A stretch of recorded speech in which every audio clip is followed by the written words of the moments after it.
Welcome to the REI Rookies Podcast, the Real Estate Investing Rookies Podcast, episode number 58, where you follow Jack and Josh on their journey towards financial freedom using the power of real estate. I'm Jack Haas, and Josh is recovering from his band's performance last night, and we have a special guest on this morning. His name is Chris Prefontaine. Did I pronounce that right? You did, certainly. And then he has over 26 years of experience, including 18 years as a builder, realtor, broker, owner, investor. You got quite the list there, Chris. Can you kind of give a little more of a background on your... Yeah, certainly. Thanks, Jack, and thanks for having me on. So that was kind of, I'm going to date myself, but that stuff you mentioned was, 90s up until probably the end of the 90s. I sold off my brokerage to a Coldwell Banker in 2000, actually. And then I started coaching realtors at the time throughout U.S. and Canada, and then jumping into my own investments, 2000 to 2005, being things like raise the roof projects, condo conversions, things like that. And then the lovely debacle came in 08. That caused us to do some serious pivoting to what we are today, which is I'm with my son, Nick, my son-in-law, Zach, and my daughter, Kayla. We buy and sell anywhere between 4 and 10 homes a month, and we do all that with on terms. No bank loans, no cash, and we learned the hard way, but we don't do it anymore.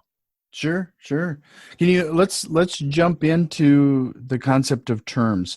Josh and I have been doing that more and more, actually. We just actually picked up a condo this week, purchased on terms, making payments to the owner, and off we ran. Can you expound on that a little bit? Yeah, so we buy it three ways, all of our homes, and we buy them either owner financing, and I know there's a lot of ways to do it, but for us, it's usually the ones that are debt-free, and we'll give them their price or premium, and we'll pay monthly principal only on all of them. So it's a huge pay down, and it's also a huge hedge, as the balance comes down. We also buy them subject to. Those aren't as prevalent because those really, so for us for the last 5 years have been, I'm in trouble, I got to leave, here's my house, but that's not the norm. And the other way, most of our properties, like 65-70% are lease purchase, where we do make the payment directly to the bank. The loan stays in the seller's name, and then we put a rent-to-own tenant buyer in these. That's how we exit all our properties, actually. Sure. How do you find those people who have that amount of equity in their house? Okay, so when we have our virtual assistants calling, they call for sale by owners and expired listings primarily. Sure. So we get the mix of those three different types of deals automatically. However, we do and we can target, obviously, free and clear with what we call those simple yellow letters that a lot of people use. And we target out of state and we target free and clear. And that's, there's plenty of them out there. There's a whole bunch. I think it's like 30-something% now in the U.S. still, debt free. Sure. Pretty cool. You just said that you target out of state. What states do you typically play in? And I know you're in, is it Massachusetts? I'm talking to you from Newport, Rhode Island. We're all from Massachusetts. And then, so we do business in Rhode Island, Massachusetts, Connecticut, primarily, a little bit in New Hampshire. And then we've got what we call associates around the country. We've got about 26 different associates. So they're scattered about in different states, and we coach and do deals with them. Sure. So how does that conversation go when you get somebody on the call?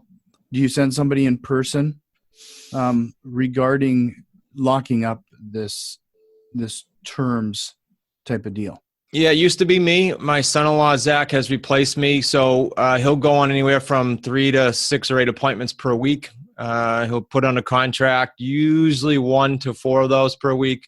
And we usually go in person, Jack. I mean, there's people that say you never have to go, but we would lose a lot of deals just from a credibility standpoint. No, we've just definitely found that to be here. We're up in the Fargo, North Dakota area. And, oh, wow. And it's that personal touch. I mean, you really have to have that relationship built to, it's almost part of the terms is them liking you. Well, yeah, you're asking them to, in these cases, I'm going to leave the mortgage in your name, or, you're asking them to do something out of the ordinary. And if they like you and trust you and you've got some credibility, and I think Better Business Bureau and things like that are super important. I tell my students that. Sure. Yeah. Well, see, you've been helping quite a few students. How do you get somebody from doing this as a side hustle to becoming a full-time investor? That's really a good question. It's really at the very beginning of their kind of game plan. I call it a business game plan. I dig deep into their why, because if that's their goal, all it's a matter of is scaling, like we did, right? I just tell people what we did. It's not brain science. It's do what we did. If their goal is, hey, I like my job, I just want to get this extra deal every now and then. Like I've got a guy in Florida who runs a great business already, but he loves like every other month popping one of these deals. Great. That's his game plan. But if it's full time, we can structure that. Yeah. Sure. So what is the game plan there? Do you have, do you hand them over a strategy guide and these are your instructions, or do you bring them in and they shadow you for a while? How do you set that up? A little of both. So as an associate, they get a 2-day office visit here, which is pretty intense. So they'll be with me, then they'll be with each one of the family members that I mentioned. So they'll see it in action. And then day 2, they go on the road with Zach and they actually visit homes, anywhere from 3 to 8 appointments that one day. It's a long day. Sure. And the night in between, we'll do that business game plan where we say, okay, look, based on our averages, here's how many properties you need to be calling or looking at or visiting, and here's how many contracts you need to be taken to get to your goal you're telling me you want. And is this doable for you? Great. And then we just execute and make sure we hold them accountable if they want that. So how do you set up when they go back to their environment? How do you set up and encourage them to prioritize, and what do you have them prioritize? Okay, so the main thing when they're new is what? Lead generation, right? You got nothing without that. It all dies. Right. So we have a report they send us every Monday morning that says how many dials they did, how many property information sheets they filled out, how many appointments they went on, how many contracts they got. So we're keeping tabs weekly. We're also on a little private community on Slack that helps everybody kind of self-accountable. Sure. And then we do weekly calls with them. When they're doing deals, it's actually a lot more than weekly, but it's at least weekly calls. Right. So how, we talk about leveraging other people's, through terms or leveraging other people's money for acquisition all the time. But I'm really curious because Josh and I are in a situation right now where we're starting to leverage other people's time, whether that's through a staff or just our building out our network. How do you find what's the best way to approach leveraging other people's time like that? I found a really cool thing. You guys would like this. I was listening to one of the podcasts. I think it was Dan Locke's. It doesn't matter. One of the guests mentioned this company, Get Leverage. And I started using them, Jack. I've got about 12 projects with them right now. So this company does pretty much, as they say, anything legal. It's not like a VA company, you're outsourcing out of the country. It's here, it's higher end, and they take on any project I can think of that my staff kind of just feels like we're overwhelmed. We can't take on anything else. As far as internally with our team, I think an assistant is always the next step. So you're maxing yourself out, then you need a personal assistant. Mm-hmm. I also think the right training, or mentors, and I'm not saying that for me because my personality doesn't fit everyone. It's whoever is in your niche and you can relate to, just mimic their system. Just make sure they're doing it and mimic their system. Like I replace me with my son-in-law, right? Now he wants to replace himself with someone so he can coach more. It's very doable. That's something you bring up, and we've brought it up a few times too, is the concept that to become an expert in anything, you need to put in, what was it? They say 10,000 hours. Yeah. Like and we joke that you can either put in the 10,000 hours or follow somebody who's already put in the 10,000 hours. So that's pretty much I think it's huge. Bent the wheel. Yeah, I think it's huge what you said. Look, you and I didn't come up with the terms deals, right? I mean, that's right. Decades before we were born. The only thing we've both done differently is said, all right, well, here's a system. It's working for us, and now let's scale it. That's all. It's been around. And so the biggest challenge I see in the industry, and you must see it, is there are too many people that they're not doing deals. They're just selling stuff, Yeah. I have no desire to do that. I just want to go do deals and help you do deals, Yeah, we have yet another one of those companies that you refer to coming through Fargo here this weekend, and yeah, and what I always find interesting is that Josh and I also host the local real estate investing group here in town. And we always see a small surgence of new people who are getting into it, and they're all fired up. And they typically then either don't come the next time, or they've just gotten enough information to get into trouble. Yeah, that's scary because you can, we create deals. I tell people right now our actual average, and some people lower and higher depending on their marketplace, but we're around 75 grand all 3 paydays per deal. We create 3 paydays per deal. Well, man, you can lose that if you're not trained properly. Right. I've been there, unfortunately, so I know you can get crushed if you're not following the right mentor or system or the combination of the both. What are the most common things or pitfalls that you run into when you're working with somebody new?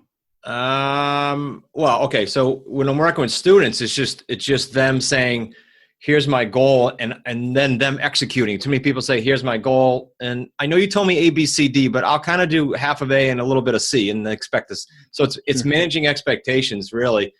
And there's just so many mistakes in the field that are easy to safeguard against if you're being trained. That's all.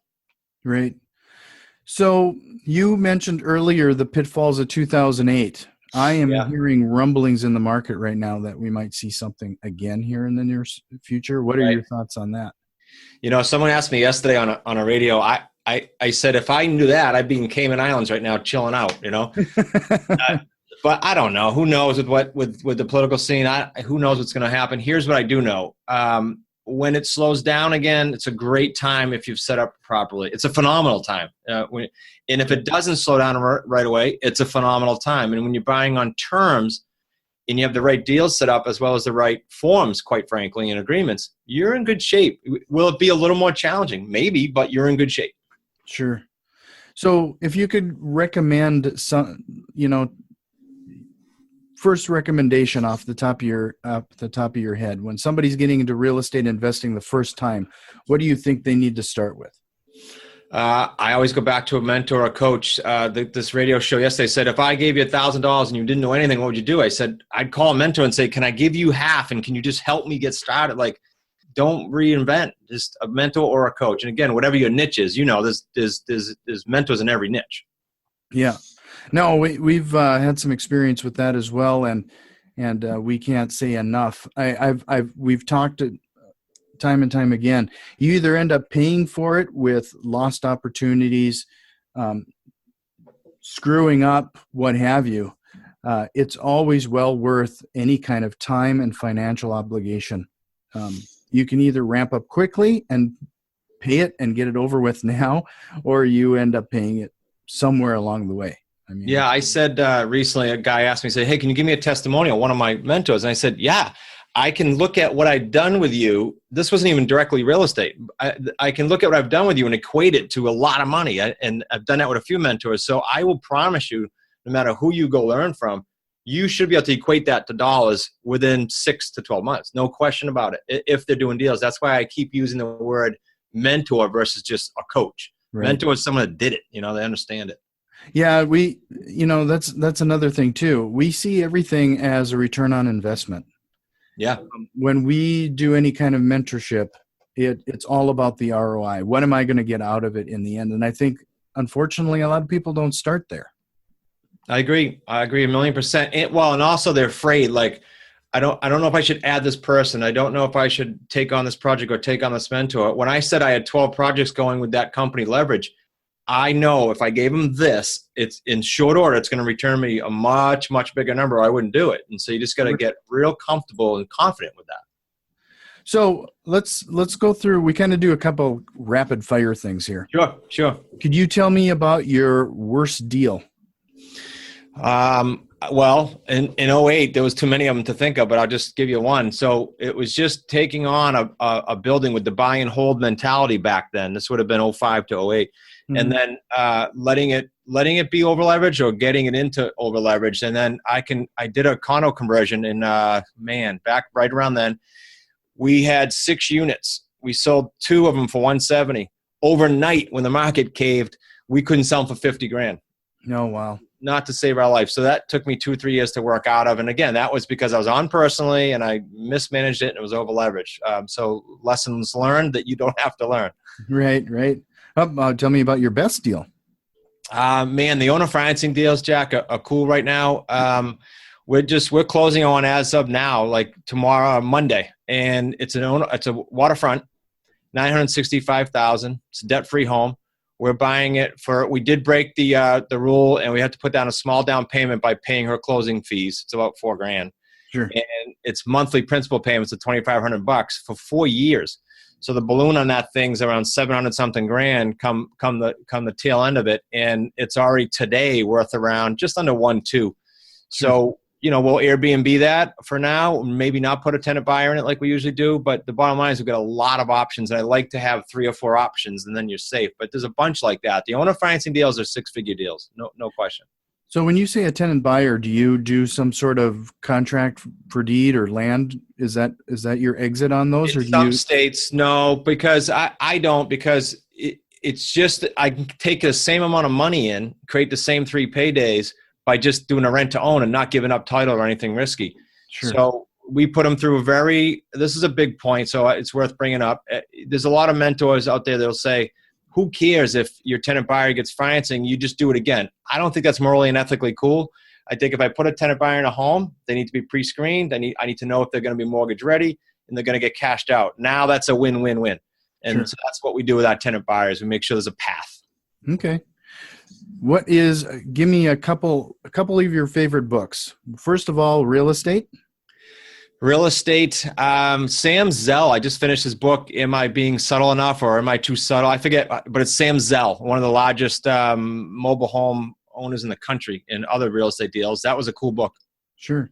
And for mindset, what's your favorite book for that right now? Oh, man. I just got done. Gosh, I'm going to draw a blank on the bad things.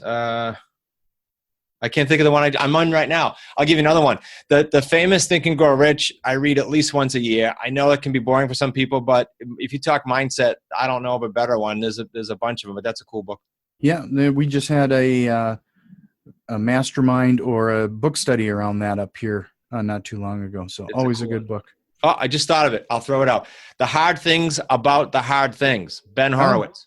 Okay, cool. Really cool book. That's something I haven't had on the list yet, so I'll have to take a look at that one. Really cool. So, well, did you want to say anything to wrap up? Look, I keep harping on the right training like you did. I'm happy to help, answer questions, whatever. We offer a free webinar, whatever your audience needs. I'm game. I'm here to help. Sure. Where can they find you for that? They can just go to smartrealestatecoach.com, and then our podcast is smartrealestatecoachpodcast.com. There's a free webinar there. You can contact me through the site and enjoy what you get out of that. Yeah, you bet. And we will make sure to include any corresponding links in our show notes. That's awesome. Thank you. Thanks, Chris. And we will see you next time. Awesome. Thanks for having me on. Thank you.